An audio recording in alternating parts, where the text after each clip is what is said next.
जय भोलेनाथ। 16 सोमवार व्रत कथा।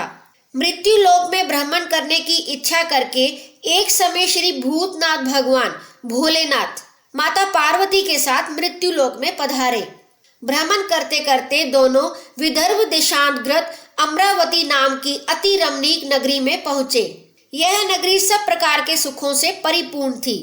उसमें वहां के महाराज द्वारा बनवाया हुआ अति रमणीक शिवजी का मंदिर भी था।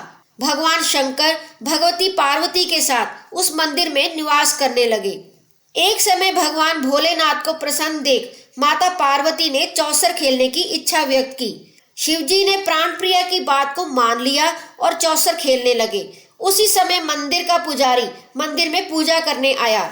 माता पार्वती ने पुजारी से प्रश्न किया, हम दोनों में से किसकी जीत होगी? वह ब्राह्मण बिना विचारे शीघ्रता से बोल उठा कि महादेव जी की जीत होगी। थोड़ी देर में बाजी समाप्त हो गई और पार्वती जी की विजय हुई। पार्वती जी बहुत क्रोधित हुई और ब्राह्मण को बिना विचार किए बोलने के अपराध के कारण कोढ़ी होने का श्राप दे दिया। पुजारी कोढ़ी हो गया। पुजारी को श्राप कष्ट भोगते हुए जब बहुत दिन हो गए, तब एक दिन देवलोक की अप्सराएं शिवजी की पूजा हेतु उसी मंदिर में आई और पुजारी से उसके रोगी होने का कारण पूछा। पुजारी ने सारी बात उन्हें बता दी। उनमें से एक अप्सरा बोली, हे पुजारी, भगवान शिव तुम्हारे कष्ट को दूर कर देंगे। तुम भक्ति भाव से सब व्रतों में श्रेष्ठ 16 सोमवार का व्रत किया करो। पुजारी ने जब व्रत की विधि पूछी तो अप्सरा ने बताया, सोमवार को भक्ति के साथ व्रत करें, स्वच्छ वस्त्र पहने, संध्या व उपासना के बाद आधा सेर गेहूं का आटा लें, उसके 3 हिस्से करें और घी, गुड़, दीप, नैवेद्य, पुंगीफल, बेलपत्र, जनेऊ, जोड़ा, चंदन, अक्षत, पुष्प आदि के द्वारा प्रदोष काल में भगवान शंकर का विधि पूर्वक पूजन करें।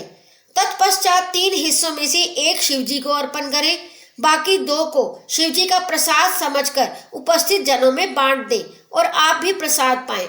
इस विधि से 16 सोमवार व्रत करें। 17वें सोमवार को पाव से पवित्र गेहूं के आटे की बाटी बनाएं, उसमें घी और गुड़ मिलाकर चूरमा बनाएं, भगवान भोलेनाथ को भोग लगाकर उपस्थित भक्तों में बांटें। इसके बाद कुटुंब सहित प्रसाद लें। ऐसा करने से आपके सभी मनोरथ पूर्ण होंगे। ऐसा कहकर अप्सराएं स्वर्ग को चली गई। ब्राह्मण ने यथाविधि 16 सोमवार व्रत किया तथा भगवान शिव की कृपा से रोग मुक्त होकर आनंद से रहने लगा। कुछ दिन बाद शिवजी और पार्वती फिर उस मंदिर में पधारे। ब्राह्मण को निरोगी देख पार्वती जी ने ब्राह्मण से रोग मुक्त होने का उपाय पूछा तो ब्राह्मण ने 16 सोमवार व्रत करने की कथा सुनाई। पार्वती जी अति प्रसन्न हो ब्राह्मण से व्रत की विधि पूछकर स्वयं व्रत करने लगी। व्रत करने के फलस्वरूप उनके रूठे पुत्र स्वामी कार्तिकेय माता के आज्ञाकारी हो गए। उन्होंने अपने हृदय परिवर्तन का भेद माता पार्वती से पूछा। फिर स्वयं भी मित्र मिलन की इच्छा से ये व्रत किया। उनसे मित्र ने जब आकस्मिक मिलन का भेद पूछा तो कार्तिकेय जी ने उन्हें भी 16 सोमवार व्रत का महात्म्य बताया। तब मित्र ने भी ये व्रत किया और भगवान शिव की कृपा से उसका विवाह एक राजकुमारी से हो गया। एक दिन राजकन्या ने पति से प्रश्न किया, हे प्राणनाथ, आपने ऐसा कौन सा भारी पुण्य किया था जिसके प्रभाव से मेरा आपसे विवाह हुआ? ब्राह्मण बोला, हे प्राण प्रिय, मैंने 16 सोमवार व्रत किया था जिसके प्रभाव से मुझे तुम जैसी गुणवती पत्नी प्राप्त हुई। व्रत की महिमा सुन राजकन्या भी पुत्र की कामना करके व्रत करने लगी। शिवजी की दया से उसके गर्भ से एक अति सुंदर, सुशील, धर्मात्मा और विद्वान पुत्र उत्पन्न हुआ। माता पिता दोनों उस देव पुत्र को पाकर अति प्रसन्न हुए और उसका लालन पालन भली प्रकार से करने लगे। जब पुत्र समझदार हुआ तो माता पिता को देखकर वह भी राज्याधिकार पाने की इच्छा से हर सोमवार को व्रत करने लगा। व्रत शुरू होने के बाद ऐसे संयोग बने कि पड़ोसी राजा की पुत्री के साथ उसका विवाह हो गया। वृद्ध राजा के दिवंगत हो जाने पर इसी ब्राह्मण युवक को सिंहासन पर बिठाया गया। क्योंकि दिवंगत राजा के कोई पुत्र नहीं था, राज्य का उत्तराधिकारी होकर भी वह ब्राह्मण पुत्र 16 सोमवार का व्रत करता रहा। जब 17वां सोमवार आया तो विप्र पुत्र ने अपनी प्रियतमा से पूजन सामग्री लेकर शिव पूजा के लिए शिवालय चलने को कहा, परंतु उसकी पत्नी ने उसकी आज्ञा की परवाह ना की। दास दासियों द्वारा सब पूजन सामग्री शिवालय भिजवा दी, परंतु आप नहीं गई। जब राजा ने शिवजी का पूजन समाप्त किया तब आकाशवाणी हुई, हे राजा, अपनी रानी को राजमहल से निकाल दो, नहीं तो ये तेरा सर्वनाश कर देगी। आकाशवाणी सुनकर राजा के आश्चर्य का ठिकाना नहीं रहा। ना चाहते हुए भी राजा ने अपनी पत्नी को राजमहल से निकाल दिया। रानी दुखी हृदय से भाग्य को कोसती हुई नगर के बाहर चली गई। वह एक ग्राम में पहुंची। वहां एक बुढ़िया सूत काटकर बेचने जाती थी। रानी की करुणा दशा देखकर वह बोली, चल तू मेरा सूत बिकवा दे, मैं वृद्ध हूँ, बोझ नहीं उठाया जाता। रानी ने बुढ़िया के सिर से सूत की गठरी उतारकर अपने सिर पर रख ली। तभी तेज आंधी आई और बुढ़िया का सूत पोटली सहित उड़ गया। बुढ़िया ने भी उसे अपने घर से निकाल दिया। इसके बाद रानी एक तेली के घर गई। शिवजी के प्रकोप के कारण तेली के सब मटके उसी क्षण चटक गए। तेली ने भी रानी को अपने घर से निकाल दिया। अत्यंत दुख पाती हुई रानी एक नदी के तट पर गई तो नदी का समस्त जल सूख गया। तत्पश्चात रानी एक वन में गई। वहां जाकर सरोवर में सीढ़ी से उतरकर पानी पीने गई। उसके हाथ का स्पर्श होते ही सरोवर का नील कमल के समान जल असंख्य कीड़ों से भर गया। रानी ने भाग्य पर दोषारोपण करते हुए उस जल को पीकर पेड़ की शीतल छाया में विश्राम करना चाहा, परंतु रानी जिस पेड़ के नीचे जाती उस पेड़ के पत्ते तत्काल गिर जाते। वन सरोवर जल की ऐसी दशा देख गऊ चराते ग्वालों ने अपने गोसाई जी से, जो उस जंगल में स्थित मंदिर में पुजारी थे, यह बात बताई। ग्वाले रानी को गोसाई जी के पास लाए।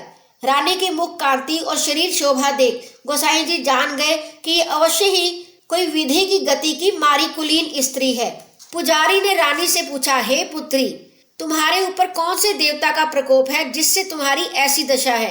पुजारी की बात सुन रानी ने शिवजी महाराज के पूजन का बहिष्कार करने की बात बताई तो पुजारी शिवजी महाराज की अनेक प्रकार से स्तुति करते हुए रानी से बोले कि पुत्री, तुम सब मनोरथ पूर्ण करने वाले 16 सोमवार व्रत को करो, उसके प्रभाव से अपने कष्टों से मुक्ति प्राप्त कर सकोगी। गोसाई जी की बात मानकर रानी ने 16 सोमवार व्रत किए और 17वें सोमवार को विधि विधान सहित पूजन किया।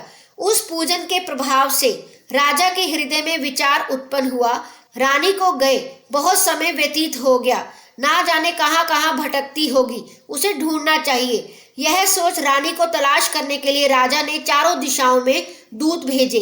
वे दूत रानी को ढूंढते हुए पुजारी के आश्रम में पहुंचे।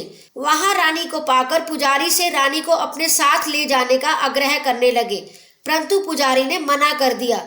दूत चुपचाप लौट आए और महाराज को रानी का पता बतलाया। रानी का पता पाकर राजा स्वयं पुजारी के आश्रम में गए और पुजारी से प्रार्थना करने लगे, महाराज, जो देवी आपके आश्रम में रहती है वह मेरी पत्नी है। शिवजी के कोप से मैंने इनको त्याग दिया था। अब इस पर से शिवजी का प्रकोप शांत हो गया है, इसलिए मैं इन्हें लेने आया हूँ। आप इनको मेरे साथ जाने की आज्ञा दीजिए। गोसाई जी ने रानी को राजा के साथ जाने की आज्ञा दे दी। गोसाई की आज्ञा पाकर रानी प्रसन्न होकर राजा के साथ नगर में आई। नगर वासियों ने नगर के द्वार तथा नगर को तोरण एवं बंधनवारों से विविध विधि से सजाया। घर घर में मंगल गान होने लगे। पंडितों ने विविध वेद मंत्रों का उच्चारण कर अपनी राजरानी का स्वागत किया। ऐसी अवस्था में रानी ने पुनः अपनी राजधानी में प्रवेश किया। महाराज ने ब्राह्मणों को अनेक प्रकार के दान आदि देकर संतुष्ट किया। इस प्रकार शिवजी की कृपा से अनेक सुखों को भोगने के पश्चात दोनों शिवपुरी को पधारे। जो मनुष्य मनसा वाचा कर्मणा भक्ति सहित 16 सोमवार का व्रत एवं पूजन इत्यादि विधिवत करता है, वह इस लोक में समस्त सुखों को भोगकर अंत में शिव धाम को प्राप्त होता है। यह व्रत सब मनोरथों को पूर्ण करने वाला है। व्रत धारण तथा कथा सुनने से सब मनोकामनाएं पूर्ण होती हैं। जय भोलेनाथ। आरती श्री शिवजी। जय शिव ओंकारा प्रभु जय शिव ओंकारा, ब्रह्मा विष्णु सदा शिव अर्धांगी धारा, ओम जय शिव ओंकारा। एकानन चतुरानन पंचानन राजे, हंसासन गरुड़ासन वृषवाहन साजे, ओम जय शिव ओंकारा। दो भुज चार चतुर्भुज 10 भुज ते सोहे, तीनों रूप निरखते त्रिभुवन जन मोहे। ओम जय शिव ओंकारा। अक्षमाला बनमाला मुंडमाला धारी, चंदन मृग मद सोहे भोले शुभकारी। ओम जय शिव ओंकारा। श्वेतांबर पीतांबर बाघंबर अंगे, ब्रह्मादिक सनकादिक भूतादिक संगे। ओम जय शिव ओंकारा। कर के मध्य कमंडल चक्र त्रिशूल धरता, सुख करता दुख हरता जग पालन करता। ओम जय शिव ओंकारा। ब्रह्मा विष्णु सदाशिव जानत अविवेका, प्रणवाक्षर के मध्य ये तीनों एका। ओम जय शिव ओंकारा।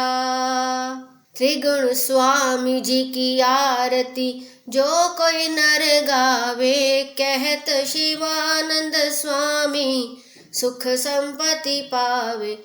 ओम जय शिव ओंकारा।